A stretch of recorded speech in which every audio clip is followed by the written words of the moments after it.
میرے نبی کریم علیہ الصلوۃ والسلام کی صفائی کا، نفاست کا، حضور کے حسن کا، ظاہری حسن کا جو اللہ نے دیا تھا، اس کا حال یہ ہے کہ رب فرماتا ہے وَالضُّحَىٰ وَاللَّيْلِ إِذَا سَجَىٰ، محبوب تیرے چمکتے ہوئے چہرے کی بھی قسم ہو، اور جب اس کے گرد زلفیں چھا جاتی ہیں مجھے اس کی بھی قسم ہو۔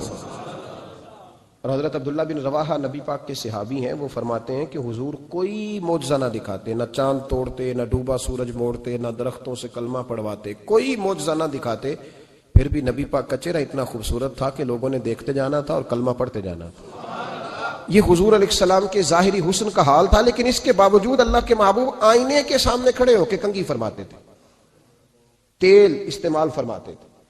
اللہ کے محبوب علیہ السلام اپنے بالوں کے درمیان سے مانگ نکالتے تھے، آدھے بال ایک طرف ہوتے تھے، آدھے ایک طرف ہوتے تھے، اور صحابہ فرماتے ہیں کئی دفعہ حضور امامہ اتارتے تو ان بالوں کے بیچ جو خوشبو لگی ہوتی اس کا رنگ بھی ہم دیکھا کرتے۔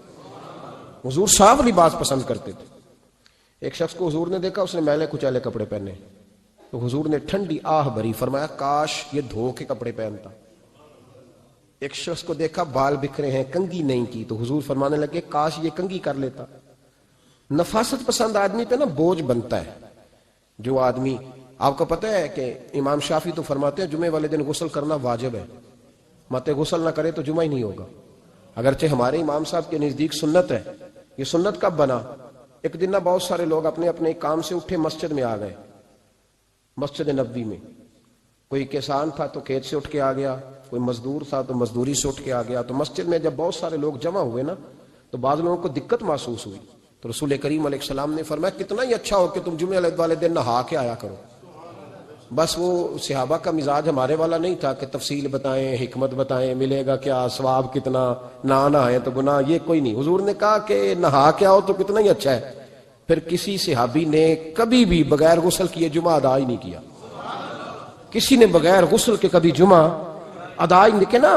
اسلام بڑا خوبصورت دین ہے۔ حضور نے فرمایا جو کچا پیاز کھائے وہ مسجد نہ آئے، پہلے مسواک کرے، دانت صاف کرے پھر آئے۔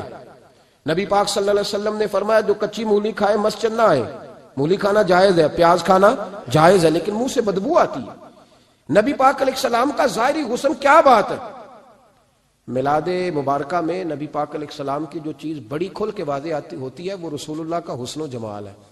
آپ کی والدہ سیدہ طیبہ طاہرہ حضرت سیدہ آمنہ رضی اللہ تعالیٰ، اماں جی کہتی ہیں کہ میرے محبوب جب میرے بطن اقدس میں آئے تو جو تکالیف عورتوں کو ہوتی ہے مجھے ان میں سے کوئی تکلیف بھی نہیں ہوئی۔ اور اماں جی کہتی ہیں مجھے کبھی کوئی سکل، کوئی بوجھ محسوس نہیں ہوا۔ اور فرماتی ہیں کہ جو ولادت کے وقت لوگوں کو، عورتوں کو تکلیف ہوتی ہے مجھے وہ بھی نہیں ہوئی۔ اور فرماتی ہیں کہ نبی کریم علیہ السلام پیدا ہوئے تو ہمیں حضور علیہ السلام کی ناف کو کاٹنا نہیں پڑا، ناف بریدہ پیدا ہوئے، ختنہ شدہ پیدا ہوئے۔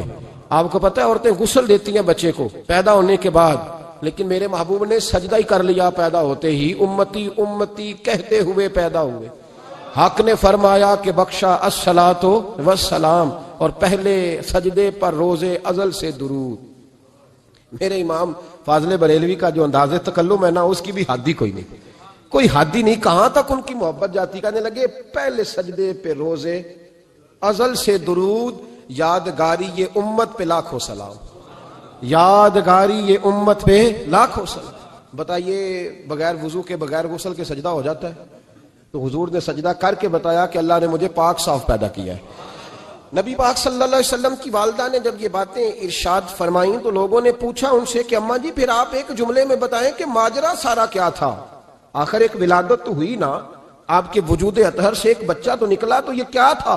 تو سیدہ آمنہ فرمانے لگی خرج منی نور، بس میرے وجود سے ایک نور نکلا ہے، بس میرے وجود سے ایک، اور روشنی آتی جاتی ہے تو کسی کو تکلیف نہیں دیتی، ایک نور نکلا۔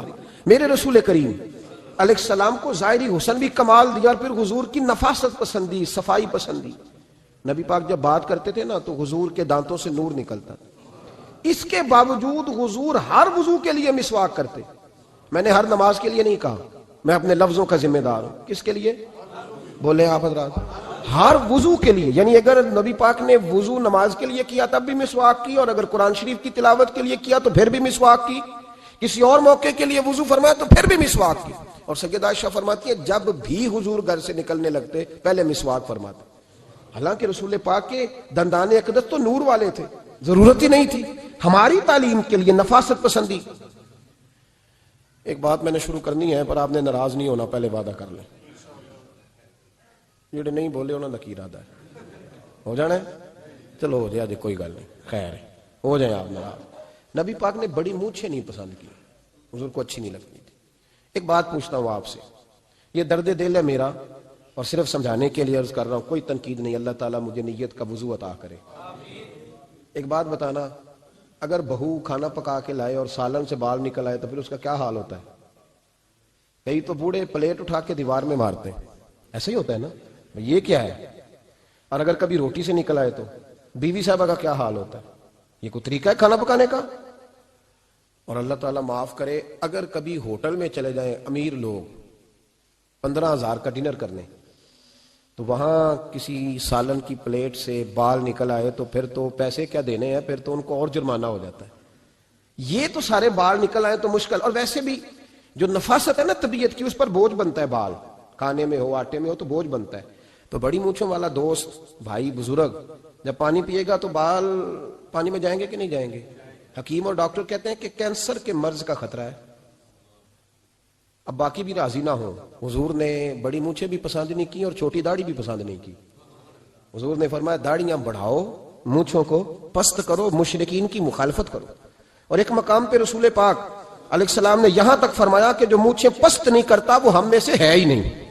نے سخت لفظ. ایک صحابی تھے، آپ یقین کریں نا، کئی دفعہ دوستوں کو کہنا پڑتا ہے اور کئی دفعہ نا مجھے محسوس ہوتا ہے کہ یار ہم روز ہی کہتے ہیں، لیکن کہتے پتہ کیوں ہے کہ بوجھ بنتا ہے وہ بندہ جو اس طرح کی تباہ کے ساتھ آتا ہے، جو حضور نے پسند نہیں کیا.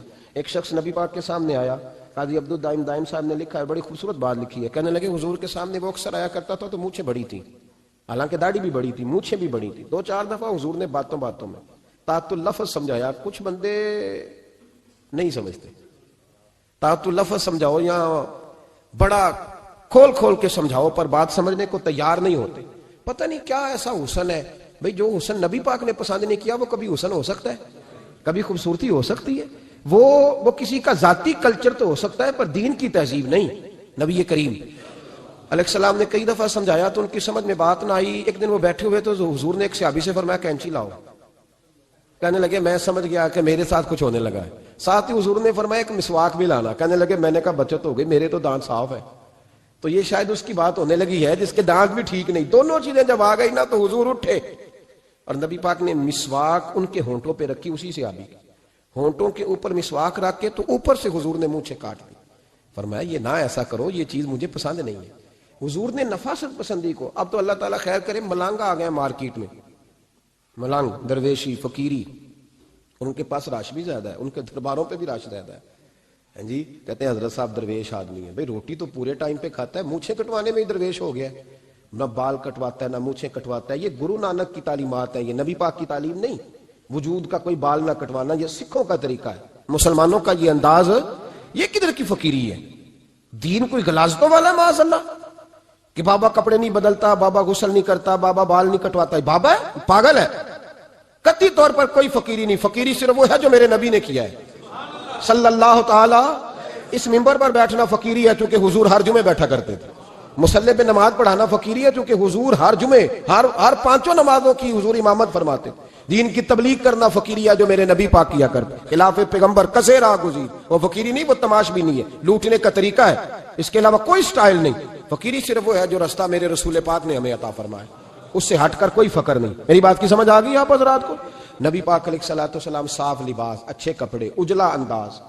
اچھا جو بات جہاں میں لے کے جانا چاہ رہا ہوں اس کو سمجھیں. ایک آدمی ظاہری طور پر بڑا خوبصورت ہو پر کپڑے میلے کچیلے پہنے، وہ بھی بندہ اچھا نہیں لگتا. ظاہری بھی حسن ہو، کپڑے بھی اس کے صاف ہو، لیکن بولے سخت، باتیں ترش کرے، تلخ جملے بولے تو اس کی بھی ساری پرسنالٹی ڈیمیج ہو جاتی، ختم. بڑا اچھا آدمی تھا، بڑا نورانی چہرہ تھا، بڑی خوبصورتی تھی، بڑا صاف ستھرا تھا، بڑا پاکیزہ تھا، کپڑے بھی بڑے خوشبو والے پہنے ہوئے تھے، بڑے صاف ستھرے لباس میں ملبوس تھا. لیکن جب اس نے بات شروع کی اور بزرگ تھا، سفید داڑھی تھی، معاذ اللہ تعالیٰ کسی بچے کو گالی دے دی، اچھا لگتا ہے؟ مجھے بتائیں اس کے پاس بیٹھنے کو دل چاہتا ہے؟ اس کی ساری پرسنالٹی جو ہوتی ہے وہ خراب ہو جاتی ہے. شخصیت کا جو ایک بھرم ہوتا ہے وہ ٹوٹ جاتا ہے. ایک روایت میری نظر سے گزری اور کیا ہی انداز ہے، امام زرقانی نے لکھی. ایک صحابی ہیں حضرت ابو کرسافہ رضی اللہ تعالیٰ عنہ، حضرت ابو کرسافہ رضی اللہ تعالیٰ عنہ فرماتے ہیں میں چھوٹا تھا، میری اماں اور میری خالہ مجھے ساتھ لے گئیں. میں نے کہا کہاں جانا ہے؟ کہنے لگے آؤ نبی پاک کا کلمہ پڑھنے جانا ہے. پڑھیے درود شریف صلی اللہ ہو، سارے پڑھیے، پھر پڑھیے ایک دفعہ صلی اللہ تعالی علیہ. حضور کا ذکر ہو تو فوراً درود پڑھنا چاہیے. نبی کریم علیہ السلام کی بارگاہ میں نا میری خالہ اور میری اماں دونوں مجھے ساتھ لے گئیں کلمہ پڑھنے. کہتے ہیں جب ہم حضور کی بارگاہ میں پہنچے، کلمہ پڑھا، واپس آئے تو میری اماں اور میری خالہ آپس میں بات کرنے لگی. میری خالہ کہنے لگی تو نے دیکھا ہے ان کا بولنا کتنا مزیدار تھا. میری خالہ کہنے لگی تو نے تو وہ دیکھا لیکن وہ جو غلام آیا تھا اس کے ساتھ ان کا رویہ کتنا پیارا تھا. تو نے دیکھا جب وہ کھانا کھا رہے تھے تو پہلا خیال انہوں نے ہمارا کیا. بار بار وہ ان کا ذکر کرتی، کہتے آپس میں حضور کی شانیں بیان کرتی، میری اماں بھی میری خالہ بھی. بالآخر بات لمبی ہو گئی تو میری اماں بولی، کہنے لگی بس کر، ہم کتنی عظمتیں بیان کریں گے، مجھے تو 3 باتیں سمجھ میں آئی ہیں. کتنی؟ 3 باتیں مجھے سمجھ میں آئی ہیں. کہا وہ کیا؟ تو کہنے لگی ما رأینا مثل ھذا الرجل احسن وجھا ولا القى ثوبا ولا البنا کلاما. کہنے لگی مجھے تو 3 باتیں سمجھ میں آئی ہیں کہ نہ اتنا خوبصورت چہرے والا کوئی شخص دیکھا ہے، اور نہ اتنے صاف کپڑوں والا کوئی دیکھا ہے، اور نہ ہی اتنی میٹھی بولی بولنے والا کوئی دیکھا ہے. تینوں باتوں کی کمال ہے. ظاہری حسن بھی کمال، کپڑوں کی صفائی بھی کمال، اور رسول پاک کا بولنا بھی کمال، لب و لہجے میں مٹھاس بھی خوبصورتی والی. یہ اصل حسن ہے کہ ظاہراً بھی انسان بڑا منزہ ہو، باطناً بھی بڑا صاف ستھرا ہو. میرے رسول پاک علیہ الصلوۃ والسلام کا طریقہ مبارکہ پتہ کیا تھا؟ حضور صلی اللہ تعالی علیہ وآلہ وسلم جب مسجد میں نماز پڑھ لیتے تو حضرت جعفر رضی اللہ تعالیٰ عنہ فرماتے، بخاری کی حدیث ہے، فرماتے ہیں میں مدینہ شریف میں آیا تو حضور نماز پڑھ لیتے تو صحابہ نبی پاک کے پاس آتے اور حضور کا دست مبارک پکڑ کے پہلے چومتے پھر چہروں پہ ملتے. پہلے چومتے پھر چہروں پر. نبی پاک کے صحابہ حضور کے قدم بھی چوما کرتے، قدموں میں جھکا کرتے تھے. یہ تو بھائی اس وقت پتہ چلتا ہے جب کسی سے پیار ہو جاتا ہے، جب کسی بندے سے. میں اکثر مثال دیا کرتا ہوں اکثر کہ کسی کا بچہ پیشاب کرے تو کہہ آتی ہے، الٹی آتی ہے، لیکن اپنا بچہ بالوں میں بھی کر دیتا ہے، پھر کوئی کہہ نہیں آتی چونکہ اپنا ہے نا، پیار ہو گیا نا. اب وہ کیفیت جب کسی سے محبت ہو جاتی ہے نا تو کچھ چیزیں صرف سمجھنے کی نہیں، کچھ چیزیں ایسی ہوتی ہیں جو محسوس کرنے والی ہوتی. اس نے کہا تھا عشق ایک ڈھونگ ہے، میں نے کہا تجھے عشق ہو خدا کرے، پھر کوئی تجھے اس سے جدا کرے، تو اسے تسبیحوں پہ پڑھا کرے، تو اسی کا نام جپا کرے، تو گلی گلی پھرا کرے، پھر میں کہوں کہ عشق ایک ڈھونگ ہے اور تو نہیں کہا کرے. پھر میں کہوں کہ عشق ایک ڈھونگ ہے اور تو. اس نے کہا تھا عشق ایک ڈھونگ ہے تو میں نے کہا تجھے عشق ہو خدا کرے. بھائی یاد رکھو جب انسان کو محبت ہوتی ہے تو پھر اس کے انداز بدل جاتے ہیں، اس کے طور طریقے تبدیل ہو جاتے ہیں. وہ میں اکثر ایک بات کہا کرتا ہوں، میں کہتا ہوں بچہ باہر سے برگر کھا کے آ جاتا ہے رات کو، اماں کہتی بیٹے روٹی کھا لو، کہنا تو گوبھی پکائی میں نہیں کھانی، حالانکہ برگر کھا آیا ہے، دور سے کھا آیا ہے. تو اماں اس کو کہتی ہے پھر میں سوئیاں نہ بنا دوں تھوڑی سی اپنے بیٹے کو، فٹافٹ چاول نہ تجھے ابال دوں، ساتھ میں باریک دال بنا دیتی. کہتا نہیں میری مرضی کا پکاتے نہیں، میں نے نہیں کھانا. ایسے اب ابا جو ہے نا، ابا وہ اماں کو سمجھا رہا، کہتا چھڈ پرا، بھوک لگے گی تو آپ ہی کھا لے گا، تو نہ ایڈی ٹینشن لے، ایویں پہ تینوں ستاندا ہے. اماں کیا کہتی ہے؟ کہتی نہیں مجھے نیند نہیں آ رہی، کھائے گا تو سکون آئے گا. اب اس کو آپ لاکھوں دلیلیں دیں کہ سیاںا بیانا ہے، بچہ نہیں ہے، 22 سال کا ہے، 24 سال کا، چھوڑ تو کیا کر رہی ہے. لیکن اماں کو کوئی سمجھا سکتا؟ کیوں نہیں سمجھا سکتا کہ اسے اپنے بیٹے سے پیار بڑھائے. وہ کیا کرے، وہ مجبور ہے، اس کے دل کی کیفیت اس طرح کی ہے کہ کوئی دنیا کی طاقت اسے سمجھا سکتی، سوال ہی نہیں پیدا ہوتا کوئی اسے سمجھا سکے. یہ ممکن کیسے ہو، کیسے سکتا ہے؟ یہ محبت ہے. میرے رسول پاک علیہ السلام کے صحابی حضرت جعفر فرماتے ہیں میں حضور کی بارگاہ میں آیا تو صحابہ کیا کرتے؟ نبی پاک کا دست مبارک پکڑتے، پہلے چومتے پھر چہرے پہ ملتے. بخاری ہے. فرماتے میں نے کہا یہ کیا کر رہے ہیں؟ پھر اچانک میرا بھی دل کیا ذرا کر کے تو دیکھو، کچھ چیزیں چکھنے پہ پتہ لگتا ہے کتنی مزیدار ہے. کہتے میں بھی قریب گیا، حضور کے دست مبارک میں نے ہاتھ ڈالا. فرماتے ہاتھ پکڑا ہی تھا کہ نبی پاک کا ہاتھ برف سے بھی زیادہ ٹھنڈا. فرماتے ہیں پھر میں نے پکڑ کے چہرے پہ ملا تو کستوری سے زیادہ خوشبو آ رہی تھی دست مبارک. فرماتے ہیں اب میرا چھوڑنے کو دل ہی نہیں کر رہا تھا، اب میری طبیعت نہیں مان رہی تھی. میرے نبی کریم علیہ السلام اللہ کی دلیل ہیں، ہر پاکیزگی، ہر حسن، ہر کیف اللہ نے اپنے رسول کو عطا فرمایا. دنیا کی جتنی غلاظتیں تھیں جب کوئی حضور کے قریب جاتا تھا تو ساری غلاظتیں دور ہو جاتی. کما ارسلنا فیکم رسولا منکم یتلو علیکم آیاتنا ویزکیکم. اللہ فرماتے ہیں میرے محبوب تم پر میری آیتیں پڑھیں گے اور تمہیں پاک فرما دیں گے. تمہاری ساری ناپاکیاں نبی پاک دور کر دے، ہر غلاظت تم سے دور ہٹ جائے۔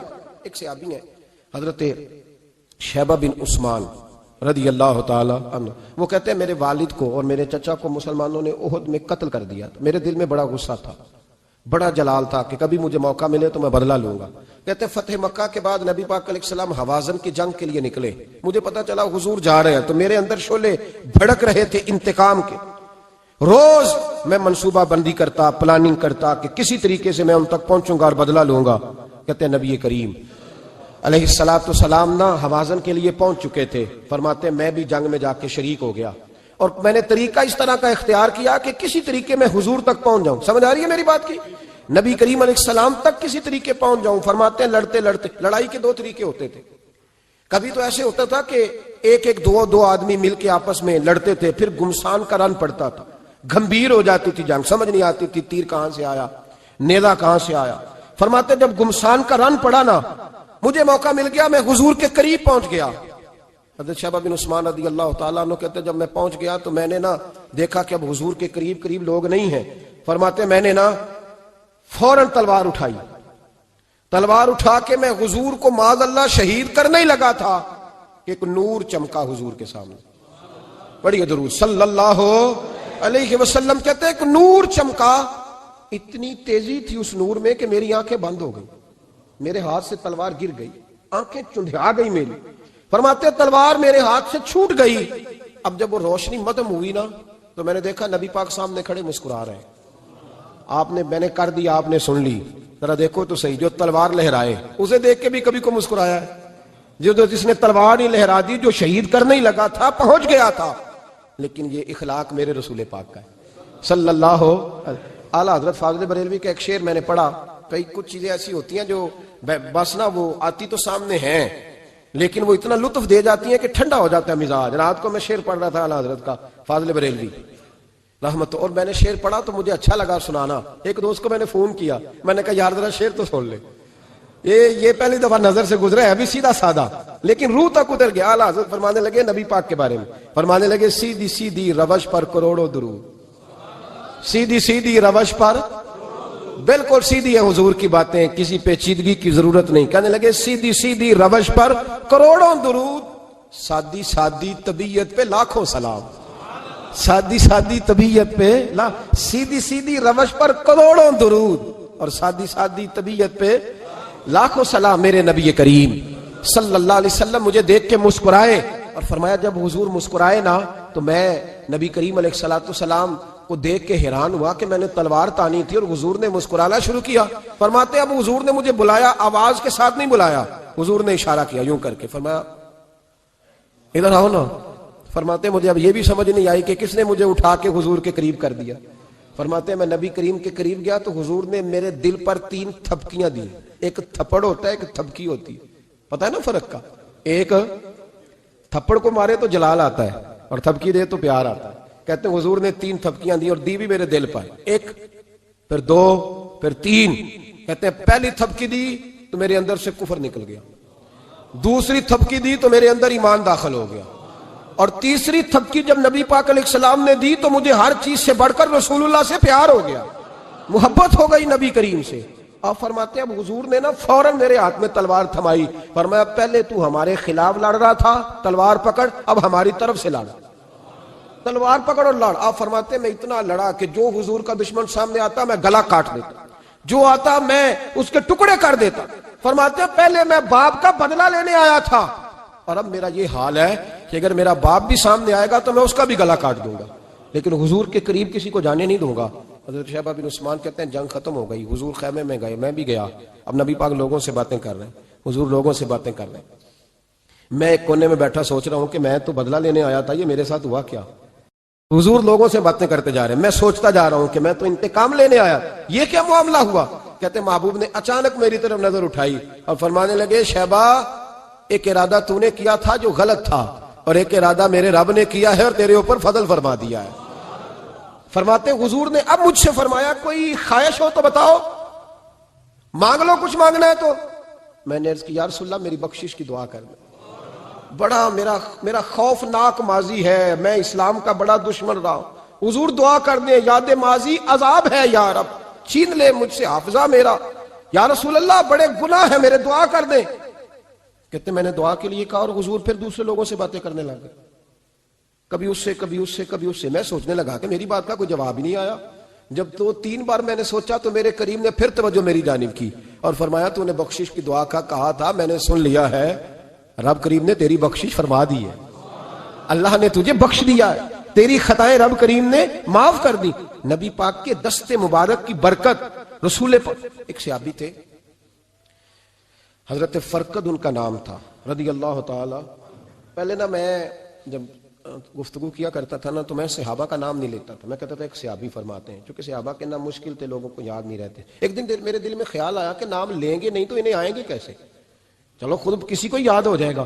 مجھے اچھا لگا، پچھلی دفعہ میں نے حضرت سعد بن ناجیہ کا نام لیا تو مجھ سے میرے دوستوں نے کہا ذرا لکھ کے دیں کیا نام تھا۔ مجھے خوشی ہوئی کہ یار اگر یہ لفظ کہے جائیں گے تو لوگوں کو دلچسپی ہوگی۔ حضرت فرقد ایک صحابی تھے اور یہ وہ صحابی ہیں جنہوں نے حضرت عمر کے زمانے میں موصل کا علاقہ فتح کیا تھا، بڑے دلیر تھے، ان کی 4 بیویاں تھیں۔ وہ کہتے ہیں جب بھی یہ گھر میں آتے تو خوشبو اتنی اعلیٰ لگا کے آتے کہ ہم حیران ہو جاتی۔ عورتیں زیادہ تیاری کرتی ہیں نا مردوں سے کہ نہیں؟ کیا آج کل مرد زیادہ کرتے ہیں؟ چلو میں درد چھوڑو، میں اپنی اصلاح کرنا، تسی دوواں گلاں تے انجن کیتا ہے، اب پتہ نہیں سچ کیا ہے، کون زیادہ تیاری کرتا ہے؟ چلو بیٹھے جو مرد نے، ویسے میرے پاس جو اخباری تراشے ہیں ان میں یہ لکھا ہے کہ آج کل مردوں کے میک اپ پہ زیادہ خرچ آنے لگا ہے، یہ تحقیقی رپورٹ ہے۔ اور پاکستان میں سب سے زیادہ جو اخراجات ہیں وہ میک اپ کے سامان کے ہیں۔ پہلے لڑکیاں بیوٹی پارلر جاتی تھی، اب لڑکے بھی جاتے ہیں۔ پہلے صرف دلہن جاتی تھی، اب سارا خاندان جاتا ہے۔ اللہ تعالیٰ معاف کرے۔ اس کے باوجود بڑی غربت ہے ملک میں، پریشانی بھی بڑی ہے، اس کے علاوہ ہمیں غریبوں کا درد ہے، اس کے باوجود ہم لوگوں کی مدد کرنا چاہتے ہیں۔ پتہ نہیں کیا ترجمہ کیا ہم نے غریب پروری کا، کیا معنی بنایا، اللہ ہی بہتر جانتا ہے کہ وہ چیزیں جن کی بالکل حاجت نہیں، بالکل ضرورت نہیں، ان پر لاکھوں لٹا کے کہتے ہیں وہ دیکھو بیچارے کو روٹی نہیں مل رہی۔ تو بھائی آپ مہربانی کرتے خالی کنگھی کر لیتے، باقی پیسے غریب کو دے دیتے۔ لیکن چلے معیار ہے نا ہمارا اپنا معیار ہے، اس پر میں جاتا نہیں، بات نہیں کرتا۔ نبی کریم علیہ الصلوۃ والسلام کہ صحابی ان کی ازواج کہتی ہیں کہ اب عورتیں زیادہ تیاری کیا کرتی تھیں، لیکن وہ جب گھر آتے نا تو اتنی خوشبو لگاتے، کہتی ہم چاروں مل کے کوشش کرنے لگی، ڈھونڈنے لگی کہ وہ خوشبو کا پتہ کریں جو یہ لگاتا ہے۔ ہم نے بازار سارے تلاش کر لیے۔ عرب کے اندر آج بھی خوشبو کا بڑا شوق ہے اور بڑی مہنگی خوشبو ملتی ہے، کبھی آپ بازار جائیں، کہتی ساری خوشبوئیں لگا لی، تھک گئیں۔ ایک دن چاروں سوتنے مل کے بیٹھی، کہنے لگی ہم نہیں اس کا مقابلہ کر سکتے، آج پوچھ ہی لے کہاں سے خوشبو لگاتا ہے، پوچھ ہی لیتے ہیں، چلو بات ہی ختم ہو جائے، پوچھ لیں۔ یہ ہم جتنی مرضی آلہ لگائیں، جب یہ آ جاتا ہے نا، کچھ لوگ میرے محفل ہوتے ہیں، جہاں آ جاتے ہیں وہاں چھا جاتے ہیں، تو یہ جب آتے ہیں تو چھا ہی جاتے ہیں۔ کیا کریں، اس طرح کا میرے محفل ہے، کیا کریں اس کا؟ فرمانے لگی ایک دن چاروں سوتنوں نے مل کے ان کو بٹھا لیا، کہنے لگی بتاؤ تو صحیح خوشبو کون سی لگاتے ہو؟ کہنے لگے کوئی بھی نہیں، کبھی لگائی نہیں، آج تک نہیں لگائی۔ تو کہتے ہیں بیویاں کہنے لگی صحابہ تو غلط بیانی نہیں کرتے، پر آپ کیا بات کر رہے ہیں، یہ کیسے ہو سکتا ہے کہ آپ آتے ہیں تو ہم حیران ہو جاتی ہیں۔ فرمانے لگے جس دن کی تم لگی ہوئی ہو نا میری خوشبو کا مقابلہ کر دے، مجھے پہلے دن کا پتا ہے۔ تو میں نے کہا چلو زور لگا ہی لیں، دیکھ ہی لیتے ہیں کہاں تک بات جاتی ہے تمہارے پاس جتنا زور لگا لو۔ بہرحال میں اللہ کی قسم اٹھا کے کہتا ہوں کبھی نہیں لگائی۔ تو بیویاں کہنے لگی پھر بتا تو صحیح، تو ایک دلیر آدمی ہے، اور جو دلیر لوگ ہوتے ہیں وہ خوشبوؤں کے اور کپڑوں کے اور ان چیزوں میں زیادہ وقت نہیں لگاتے، ان کے تو مشن اور طرح کے ہوتے۔ آپ تو مجاہد قسم کے آدمی ہیں پر ہر وقت خوشبو آتی ہے۔ تو حضرت فرقد رو پڑے، کہنے لگے بیمار ہو گیا تھا، لاچار ہو گیا، حکیموں طبیبوں نے انکار کر دیا، وجود پر میرے آبلے نکل آئے، پھنسیاں بن گئی، ان میں پیپ بھر گئی، بیٹھ نہیں سکتا تھا، اٹھ نہیں سکتا۔ جب تھک گیا نا تو دروازہ رسول پہ چلا گیا، جب تھک گیا طبیبوں کا، تھکایا ستایا حضور کی بارگاہ میں، کہا محبوبہ دیکھے تو صحیح میرا کیا حال، حضور ذرا دیکھے، چل نہیں سکتا، سو نہیں سکتا، بیٹھ نہیں سکتا، تیرے علاوہ غم کسے بتاؤں۔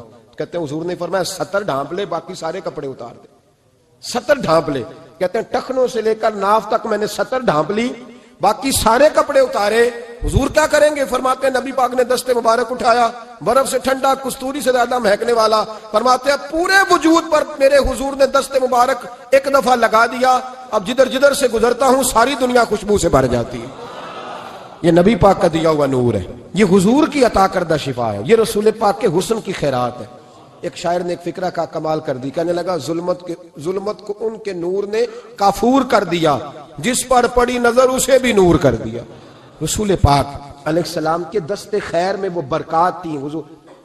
حسن کی دو قسمیں ہوتی ہیں، ایک حسن ہوتا ہے ملمہ سازی والا، بیوٹی پارلر والا، ایک حسن ہوتا ہے باطن کا۔ بچے پتہ کیوں خوبصورت ہوتے ہیں؟ اس پر علماء مناطقہ نے بحث کی ہے، محدثین نے لکھا ہے۔ بچہ گدھے کا بھی ہو تو پیارا لگتا ہے، چھوٹا بچہ اگر اس کا رنگ بہت گورا نہ بھی ہونا، صرف چھوٹا ہو، وہ پیارا لگتا ہے، اس میں ایک جاذبیت ہوتی ہے۔ اس پر ہمارے مفسرین نے، محدثین نے، علماء مناطقہ نے ایک بحث کی ہے۔ وہ کہتے ہیں اصل بات یہ ہے کہ بچے جھوٹ نہیں بولتے، بددیانتی نہیں کرتے، دھوکہ نہیں کرتے۔ یہ جو اندر کی عیاریاں ہوتی ہیں نا، چہرہ بھی خطرناک کر دیتی ہیں، اور جب اندر حسن ہوتا ہے تو باہر بھی حسن ہی ہوتا ہے۔ بچے میں کوئی مکاری عیاری نہیں ہوتی، فساد نہیں ہوتا، نیت میں فطور نہیں ہوتا، کسی کو لوٹنے کا ارادہ نہیں، کسی کو شیشے میں اتارنے کا پروگرام نہیں بتاتا۔ بچہ چرب زبان نہیں ہوتا، اس کو طریقہ نہیں ہوتا، وہ لوگوں کو قائل کرنے کے ہر وقت دوڑتا نہیں، الٹی سیدھی گیمیں نہیں چلاتا، کیونکہ اندر حسن ہوتا ہے تو وہ حسن اس کے چہرے پر معصومیت بن کے آتا ہے۔ سمجھ آ رہی ہے میری بات کی؟ اس کی دلیل میرے رسول پاک علیہ السلام نے بخاری میں فرمایا اللہ کا ولی وہ ہے جس کا چہرہ دیکھو تو اللہ یاد آ جائے۔ اب یہاں یہ نہیں فرمایا گورا چٹا ہو، خوبصورت ہو، بس اس کے چہرے میں معصومیت ہوتی ہے، وہ سچا ہوتا ہے، وہ کھرا ہوتا ہے، اس کا حسن چہرے پہ آتا ہے۔ میرے رسول کریم علیہ السلام کا جو حسن تھا نا، وہ اندر کی صداقت کی روشنی تھی، وہ اندر کے کیف کا نور تھا جو حضور کے چہرے پر عیاں ہوتا تھا۔ اس لیے نبی پاک کا چہرہ جو تھا وہ آنکھیں چدھیاتا نہیں تھا، بلکہ آنکھوں کو اچھا لگتا تھا۔ شاہ عبد الرحیم صاحب محدث دہلوی شاہ ولی اللہ صاحب کے والد ہیں، اور ہمارے بر صغیر پاک و ہند میں جتنے بھی مسالک ہیں یہ سارے شاہ ولی اللہ صاحب کے شاگرد بنتے ہیں۔ وہ کہتے ہیں میرے ابا جی نے خواب دیکھا اور خواب میں انہیں رسول اللہ کا دیدار نصیب ہوا۔ تو نبی کریم علیہ السلام کی بارگاہ میں شاہ ولی اللہ صاحب کے ابا جی کہنے لگے حضور ایک بات بڑی اڑ گئی ہے میرے دل میں، بڑی، تو کتابوں سے جواب نہیں ملا، آج رب کریم نے موقع دیا ہے تو اس سوال کا جواب۔ تو عبد الرحیم پوچھو کہ یا رسول اللہ حضرت یوسف کا حسن دیکھ کے لوگوں نے انگلیاں کاٹ لی، پر آپ کو تکنے والے تکتے ہی رہے، کوئی بھی ہوش نہیں ہوا، کسی نے انگلی نہیں کاٹی۔ تو کہتے ہیں محبوب نے فرمایا عبد الرحیم رب کریم نے اپنی غیرت کے ساتھ میرے حسن پر 70,000 پردے ڈالے، یہی بہتر ہے کہ پردوں میں وہ پردہ پوش رہے، وہ اگر پردے اٹھا دے تو کسے ہوش رہے۔ فرمایا 70,000 پردوں میں چھپا ہوا حسن ہے، ورنہ کسی کی طاقت تھی کوئی بات کر سکتا، جرت تھی کسی شخص کی؟ میرے حبیب پاک سید عالم حضرت عبداللہ ابن سلام رضی اللہ تعالیٰ عنہ اہل یہود کے بڑے عالم تھے۔ فرماتے میں تورات زبور انجیل کا جاننے والا تھا۔ جس دن حضور مدینہ طیبہ ایک قصوہ نامی اونٹنی پر بیٹھے تھے، میں حضور سے مناظرہ کرنے، بحث کرنے آیا، میرے ساتھ میرے شاگرد تھے، ارادہ تھا بحث کروں گا، نبی پاک کو بڑے معاذ اللہ کڑوے کڑوے سوال کروں گا۔ کہتے ہیں حضور بیٹھے تھے قصوہ نامی اونٹنی پہ اور گردن مبارک جھکی ہوئی، ہونٹوں پر حضور کے زیر لب ہلکی سی مسکراہٹ تھی۔ نبی پاک تھوڑا بولتے تھے پر جتنا بولتے تھے وہ دلوں میں اترتا جاتا تھا۔ فرماتے ہیں میں جب گیا نا، میرے شاگرد ساتھ تھے، مناظرہ کرنے گیا، مناظرہ، شاگرد ساتھ تھے۔ فرماتے ہیں میں بڑے سوالات تیار کر کے گیا، پر حضور گھوڑے پہ بیٹھے تھے۔ دو باتیں میں نے سنی، حضور نے فرمایا رشتہ داروں سے اچھا سلوک کرو، اپنے غلاموں کا خیال کرو۔ کہتے ہیں وہ شاگرد مجھے دھکے دینے لگے، کہنے لگے چلو استاد جی آگے ہو، کرو سوال، چلو نا آگے بڑھو نا آگے۔ یہ کئی دفعہ نعرے لگانے والے بھی مروا دیتے ہیں نا، چلو نا چلو آگے، چلو بڑھو آگے، کرو بات، آؤ نا۔ کہتے میں ذرا آگے بڑھا، دھکا دیا انہوں نے۔ فرماتے میں آگے بڑھا اور میں نے قریب محبوب کے قریب جا کے کہا حضور مجھے کلمہ پڑھا دے، میں مسلمان ہونے آیا ہوں۔ یعنی عام آدمی تو قائل ہو جاتا ہے عالم اور تورات زبور انجیل کا جاننے والا، حضور کلمہ پڑھائیں۔ کہتے میں واپس آیا نا کلمہ پڑھ کے، تو شاگرد کہنے لگے استاد جی آپ تو مناظرہ کرنے آئے تھے، یہ کیا ہوا؟ تو یہ لفظ ہے حضرت عبداللہ ابن سلام کے، فرمانے لگے تم نے نبی پاک کا چہرہ نہیں دیکھا، ان کی آنکھوں کی روشنی نہیں دیکھی، تم نے چہرے کی معصومیت نہیں دیکھی، لب و لہجے کا وقار نہیں دیکھا؟ کتنے دنوں کے تھکے ماندے آج وہ مدینے پہنچے، پر ان کے لب و لہجے میں کوئی اکتاہٹ، کوئی تھکاوٹ، کوئی لفظوں میں جھول تم نے دیکھا ہے؟ فرمانے لگے جس کا اس طرح کا چہرہ ہوتا ہے وہ جھوٹا نہیں سچا ہوا کرتا ہے۔ میرے نبی پاک علیہ السلام کے غلام حضرت طارق بن عبداللہ رضی اللہ تعالیٰ عنہ فرماتے ہیں کلمہ پڑھنے سے پہلے ایک دفعہ ہمارا سارا قبیلہ تجارت کے لیے نکلا تھا، اور اس وقت منظر یہ ہوتا تھا کہ ہم اپنی عورتوں کو بھی ساتھ لے جاتے تھے، 6 مہینے سفر کرنا ہوتا تھا، اونٹ گھوڑے ہم بیچا کرتے تھے، عورتیں بھی ساتھ رہتی، کھاتے بھی پکاتے بھی۔ کہتے ہیں ایک سفر سے ہم واپس آ رہے تھے تو مدینے کے باہر صحرا میں ہم نے پڑاؤ کیا، اکیلے رسول پاک صلی اللہ، پھر ایک دفعہ پڑھیے گا، ایک دفعہ پھر کہیے گا صلی اللہ تعالی علیہ وسلم. کہتے ہیں نبی پاک تنے تنہا اکیلے حضور نہ سیر کرتے کرتے کرتے کرتے ہمارے قافلے کے پاس سے گزرے, خیمے لگے تھے, پڑاؤ کیا, محبوب تشریف لے آئے. کہتے ہیں حضور سید عالم صلی اللہ تعالی وسلم تشریف لائے. کوئی قبیلے میں سے قافلے میں سے حضور کو جانتا نہیں تھا. ایک سرخ رنگ کا اونٹ تھا ہمارے سردار کا جو بکنے سے رہ گیا تھا, بڑا خوبصورت. کہتے ہیں نبی پاک کو پسند آ گیا. حضور پوچھنے لگے تم کون ہو؟ کہا جی مسافر ہے. کہاں سے آئے ہو؟ فلاں جگہ سے آئے ہیں. کس لیے آئے ہو؟ ہم تجارت کی غرض سے نکلے. اونٹ بیچو گے؟ بیچنا ہے. کتنے کا؟ سودا طے ہوا. اس نے کہا اتنے لینے, حضور نے کہا اتنے دینے ہیں. بات طے ہو گئی. کہتے ہیں لگام حضور نے پکڑی اور فرمانے لگے وہ سامنے میرا شہر ہے جس کا نام مدینہ, وہ میرا شہر ہے. میں ابھی مدینے جاتا ہوں, اپنے غلام کو بیچتا ہوں اور تمہیں آ کے نا قیمت دے جاتا ہے.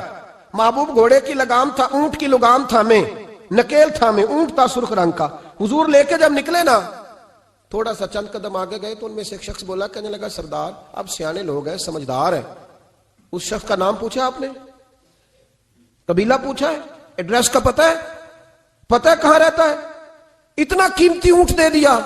سردار بھی کہنے لگا, سارے کہنے لگے یار ان کی باتوں میں اتنی لذت تھی, ان کے گفتار و رفتار اتنی باوقار تھی, مزیدار تھی کہ ہوش ہی کوئی نہیں رہا. بھئی ہم پرانے تاجر ہیں, کبھی اس طرح کا سودا کیا ہی نہیں جس طرح کا آج ہو گیا.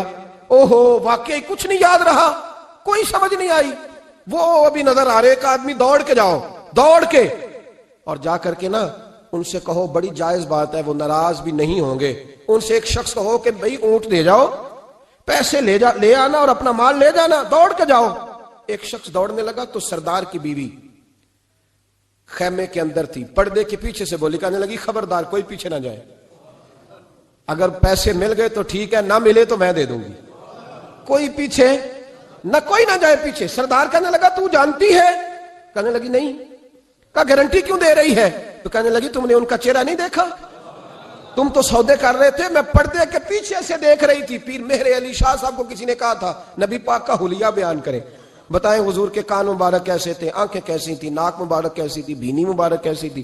تو پیر مہر علی شاہ صاحب کہنے لگے کوئی مثل نہیں ڈھولن دی.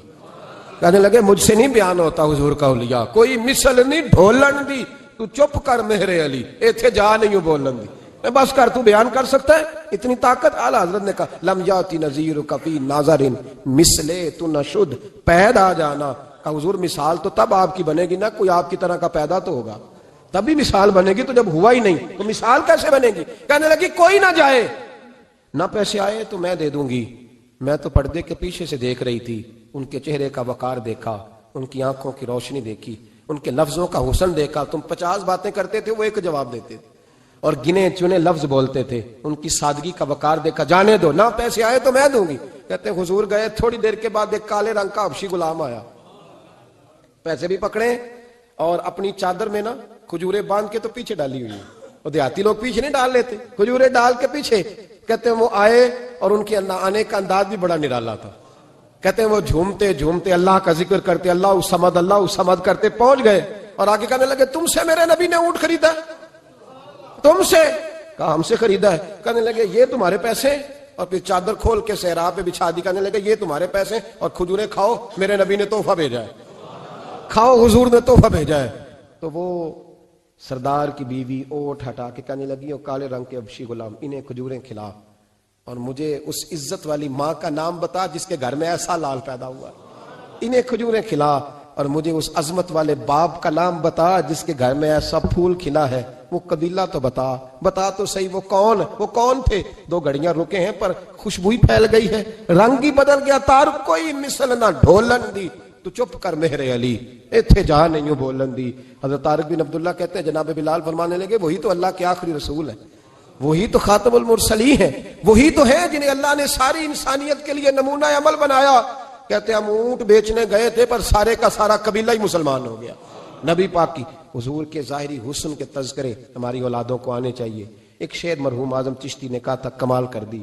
کہنے لگے سمجھا نہیں ہنوز میرا عشق بے ثبات, تو کائنات حسن ہے یا حسن کائنات؟ میں آج تک سمجھ نہیں سکا. سمجھا نہیں ہنوز میرا عشق بے ثبات, تو کائنات حسن ہے یا حسن کائنات. بھائیو وہ سارے طریقے اپناؤ جو رسول پاک نے عطا فرمائے.